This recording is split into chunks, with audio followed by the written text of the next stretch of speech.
अत्यंत महत्त्वाची बातमी आपण पाहतोय। जालन्यातील ईव्हीएम मशीनच्या स्ट्रॉंग रूमवर जिल्हाधिकाऱ्यांची करडी नजर। जालना लोकसभा निवडणुकीच्या पार्श्वभूमीवर संपूर्ण देशाप्रमाणे जालन्यात देखील ईव्हीएम मशीन ठेवण्यासाठी स्ट्रॉंग रूम तयार करण्यात आला असून या स्ट्रॉंग रूमवर जिल्हाधिकाऱ्यांची करडी नजर आहे।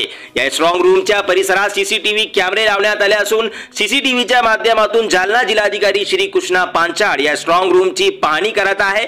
दरम्यान या स्ट्रॉंग रूमच्या परिसरात केंद्रीय जवानांसह राज्यातील पोलिसांचे कडेकोट बंदोबस्त देखील ठेवण्यात आले आहे।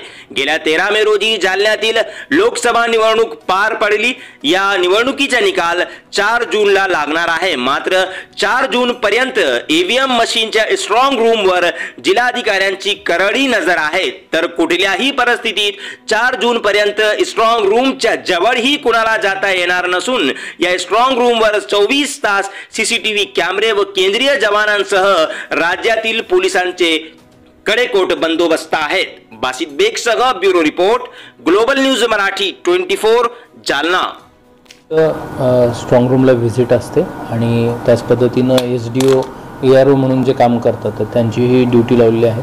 सोबत एक gazetted officer round the clock असतात, त्यांच्या 8-8 तासाच्या ड्युटी तिथे लावलेल्या आहेत। 2 टेक्निशियन आहेत, ते तिथे पूर्ण वेळ असतात।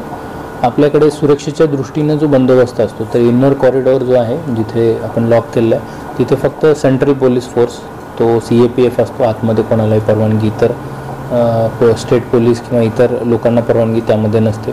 त्याच्यानंतर बाहेरचं कॉरिडॉर हा SRPF आणि पोलीस अशा पद्धतीनं तो लावलेला आहे। सशस्त्र सर्व जवान तर तिथं त्या पद्धतीनं CAPFचे तैनात असतात आणि स्टेट पोलीससुद्धा तितकाच कडेकोट बंदोबस्त तिथं तो पूर्णपणे असतो।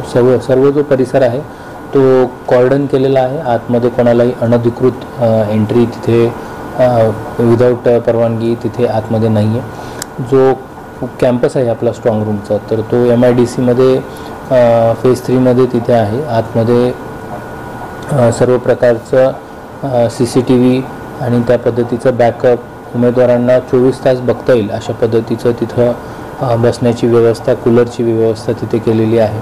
तर त्या पद्धतीने CCTVच्या दृष्टीनं सुद्धा चांगल्या उपाययोजना केलेल्या आहेत की CCTV जे आहे ते चांगल्या क्वालिटीचं 2 सिस्टीम्स, बॅकअपसुद्धा 2 आहेत आणि त्या पद्धतीची सर्व दक्षता ते घेतलेली आहे। त्याचं जे CCTVचं एक फीड असतं ते माझ्याकडे मी स्वतः ऑफिसमध्ये असतं, मोबाईलवर माझ्या असतं, तर त्याचंही मी पाहणी करत असतो।